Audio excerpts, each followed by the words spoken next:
welcome to This Day and Everything Cool for January 22nd. On this day in 1968, NASA took another small yet important step toward landing on the moon. They held the first test launch of the lunar module, proving for the first time that the tiny capsule would be able to land and then take off again from the lunar surface. They wouldn't get to try it out for real until a year and a half later when Apollo 11 astronauts Neil Armstrong and Buzz Aldrin landed the lunar module on the actual surface of the moon, with the third astronaut, Michael Collins, staying in orbit aboard the command module.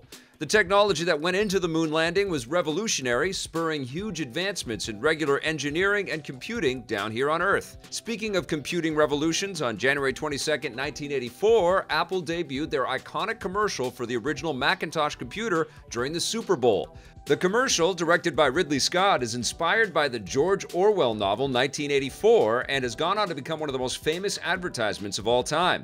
The actual Macintosh itself wasn't included in the ad. It was unveiled 2 days later at a special event hosted by the late Steve Jobs. This day 10 years ago saw the release of two memorable video games. On January 22, 2008, the original No More Heroes game was released for the Wii in North America. Directed by Goichi Suda, the game was exclusive to the Nintendo system and used the motion-sensing Wii remotes to allow players to swing their swords around within the game.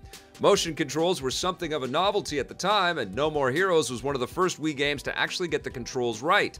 A sequel, No More Heroes 2, followed in 2010, and the developers are currently working on a spin-off called Travis Strikes Again, due on the Switch later this year. The other big game that was released on January 22, 2008 was Burnout Paradise, the last big game in that racing series.